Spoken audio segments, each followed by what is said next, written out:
अस्सलामुअलैकुम वरहमतुल्लाहि वबरकातुहू। वेलकम टू गमगोल ऑनलाइन कुरान अकेडमी। हम अपने चैनल गमगोल ऑनलाइन कुरान अकेडमी में खुश आमदीद कहते हैं। आओ तजवीद सीखें के सबक में हम तीसरे मरले में हिफ्ज़ व नाज़रा कुरान पढ़ रहे थे। अल्हम्दुलिल्लाह सुम्मा अल्हम्दुलिल्लाह। हम सूरत नास से लेकर सूरत तीन तक मुकम्मल पढ़ चुके हैं। हमें उम्मीद है कि आप हज़रात ने वीडियो देखी होंगी, सुनी होंगी और सुनकर अपनी मिस्टेक्स गलतियां रिकवर कर ली होंगी। आप हज़रात से अपील की जाती है कि वीडियो को मुकम्मल देखा करें ताकि कुरान पाक पढ़ते हुए मद, शद, गुन्ना या तजवीद की कोई गलती हो तो रिकवर हो जाए।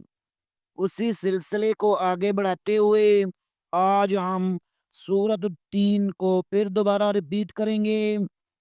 सूरत 3 को पहले हम अदर में, बाद में तरतील से इसलिए पढ़ेंगे ताकि कुरान पाक को तजवीद से पढ़ने का तरीका हो जाए। आए सबक का आगाज करते हैं। अऊज़ु बिल्लाहि मिनश शैतानिर रजीम।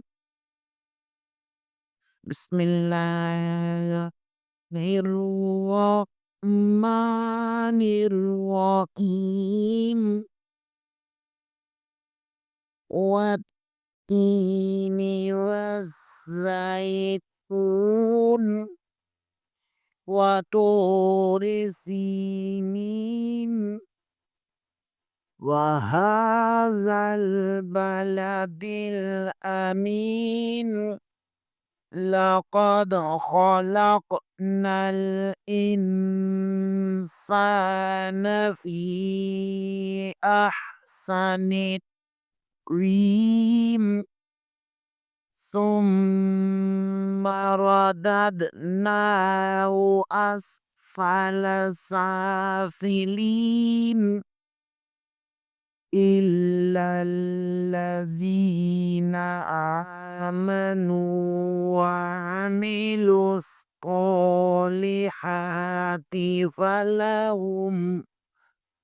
فلهم أجر غير ممنون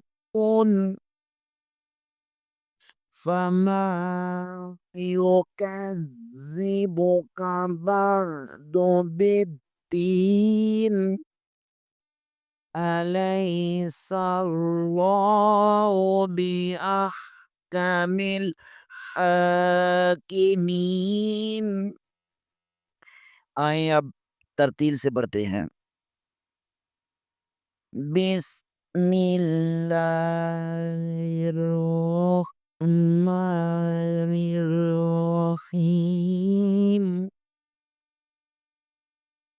والتين والزيتون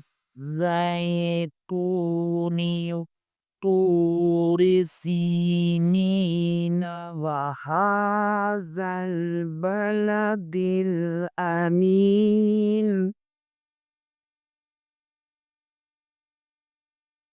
لقد خلقنا الإنسان في أحسن تقويم ثم رددناه أسفل سافلين إلا الذين آمنوا وعملوا الصالحات فلهم أجر غير ممنون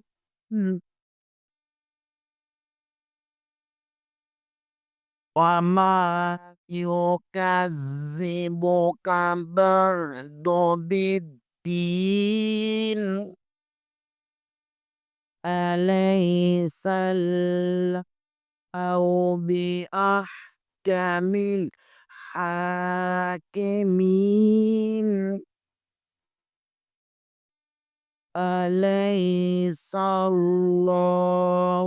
बिअहकामिल हाकिमीन सदक़ल्लाहुल अज़ीम। आज के लिए इतना ही। इंशाअल्लाह अगले प्रोग्राम में दोबारा हाज़िर होंगे बशर्ते ज़िंदगी। तब तक के लिए इजाज़त, दुआओं में याद रखें। आप हज़रात से अपील की जाती है कि चैनल को लाइक करें, सब्सक्राइब करें और ज़्यादा से ज़्यादा शेयर करें ताकि बाकी लोग भी इससे फ़ायदा उठा सकें। अस्सलामु अलैकुम व रहमतुल्लाहि व बरकातुहू।